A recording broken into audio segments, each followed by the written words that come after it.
Hi guys, இன்னைக்கு நம்ம சேனல்ல பிரம்ம முகூர்த்தம் பத்தி தான் பார்க்க போறோம். பிரம்ம முகூர்த்தம் பத்தி நிறைய பேருக்கு தெரிஞ்சிருக்கும். தெரியாதவங்களுக்கு நம்மளோட வீடியோ ரொம்பவே யூஸ்ஃபுல்லா இருக்கும்.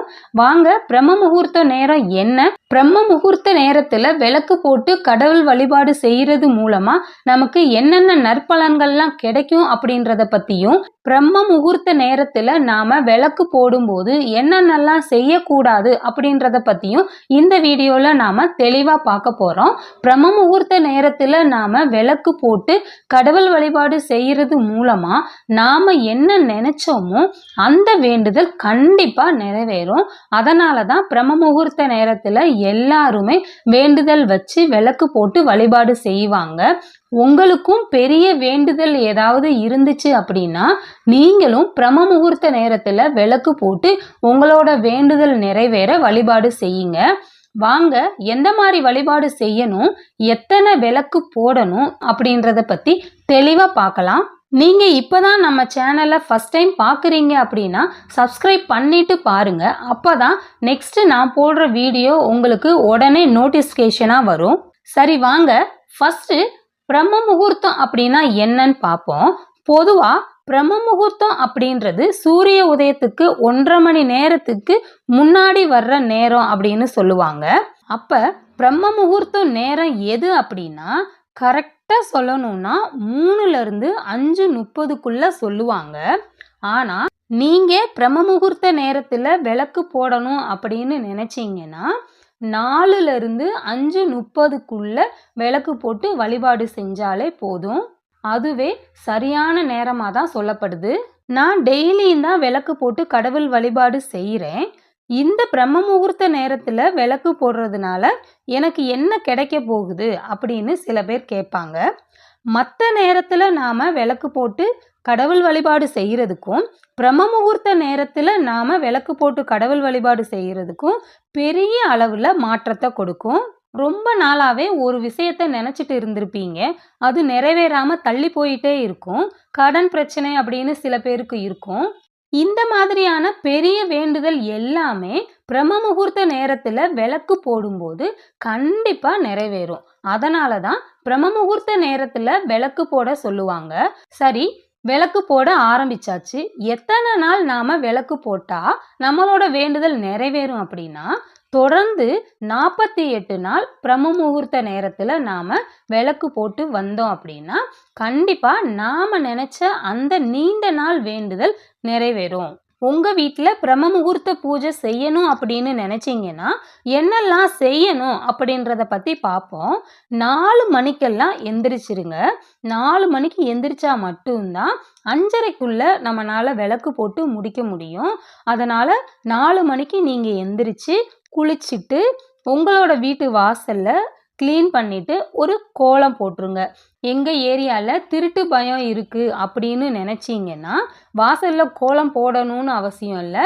உங்களோட பூஜை ரூம்ல கீழே ஒரு சின்ன கோலம் போட்டு அப்பவும் நாம வழிபாடு செய்ய ஆரம்பிக்கலாம்.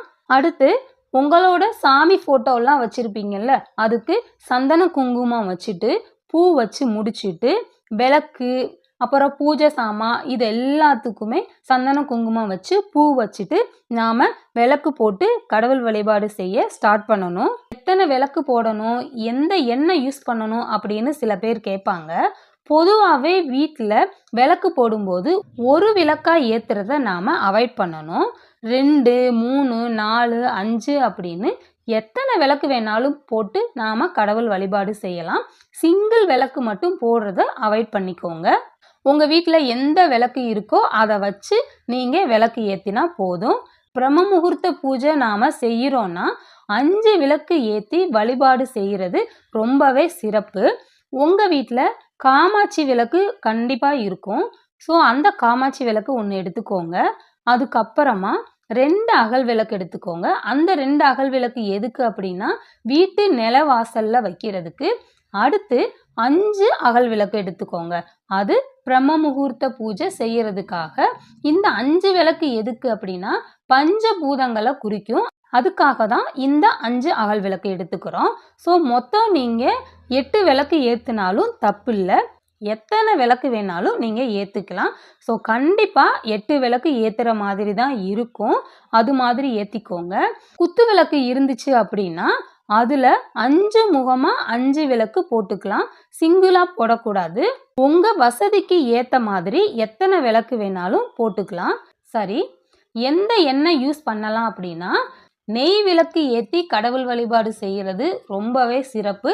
என்னால் நெய்யெல்லாம் வாங்க முடியாது அப்படின்னு நினச்சிங்கன்னா கண்டிப்பாக ஒரு விளக்குக்காவது காமாட்சி விளக்கு இருக்குங்க இல்லையா, அதுக்கு மட்டுமாவது நெய் விளக்கு ஏற்றிக்கோங்க. அதுக்கப்புறமா 5 பஞ்சபூத விளக்கு இருக்குங்கள, அதுக்கு நல்லெண்ணெய் ஊற்றி வழிபாடு செய்யுங்க. மற்ற விளக்குக்கெல்லாம் நல்லெண்ணெய் ஊற்றி வழிபாடு செஞ்சால் நல்லது. சில பேருக்கு அதுவும் முடியாது அப்படின்னா பஞ்சக்கூட்டு எண்ணெய் ஊற்றியும் விளக்கு போடலாம். உங்களோட வசதியை பொறுத்து நீங்கள் எந்த எண்ணெய் வேணாலும் யூஸ் பண்ணிக்கலாம். இந்த முறையில் விளக்கு ஏற்றி உங்களோட வேண்டுதலை கடவுள் முன்னாடி வையுங்க. கண்டிப்பாக உங்களோட வேண்டுதல் நிறைவேறும். சரி, பிரம்ம முகூர்த்த பூஜை செய்யும்போது சில விஷயங்கள்லாம் செய்யக்கூடாது அப்படின்னு சொல்லுவாங்க. அதெல்லாம் என்ன அப்படின்னு பார்ப்போமா? பூஜை செய்யும்போது குளிக்கணும் அப்படின்னு சொல்லியிருக்கோம் இல்லையா? சில பேர் என்ன செய்வாங்க, 4 மணிக்கெல்லாம் எப்படி குளிக்கிறது அப்படின்னு சொல்லிட்டு குளிக்காம விளக்கு போடுவாங்க. அந்த மாதிரி குளிக்காம என்னைக்குமே பூஜை ரூம் சைடு போகவே போகாதீங்க. எப்பவுமே பெண்கள்லாம் காலையில் எழுந்திரிச்சு பல் விளக்கிட்டு தலைக்கு குளிச்சுட்டு தான் நாம் பூஜை ரூமில் போய் விளக்கு போடுற வேலையெல்லாம் நாம் பார்க்கணும். வயசானவங்க, உடம்பு சரியில்லாதவங்க அப்படின்னா கூட அவங்களுக்கு விதிவிலக்கு இருக்கு. அவங்க மட்டும் பல் விளக்கிட்டு முகம் கை கால் மட்டும் கழுவிட்டு விளக்கு போட்டுக்கலாம். சில பேர் என்ன செய்வாங்க அப்படின்னா, நான் இன்னைக்கு பூஜை செய்ய போறேன் அப்படின்னு சொல்லிட்டு காலையில எழுந்திரிச்சு வீட்டை கூட்டி தொடச்சிட்டு இருப்பாங்க, பூஜை சாமான்லாம் கழுவிட்டு இருப்பாங்க. ஸோ அந்த மாதிரி செய்யவே கூடாது. முதல் நாள் இரவே நீங்க வீட்டெல்லாம் கூட்டி மாப் போட்டுட்டு பூஜை சாமான் எல்லாம் விளக்கி வச்சுட்டு எல்லாம் ரெடி பண்ணி வச்சுட்டு அதுக்கப்புறம் தான் நீங்கள் தூங்கவே போகணும். காலையில் எந்திரிச்சு நீங்கள் குளிச்சு முடிச்சுட்டு நீங்கள் ரெடி ஆகிட்டு அதுக்கப்புறம் பூஜை செய்கிறதுக்கு கரெக்டாக இருக்கும் நேரம்.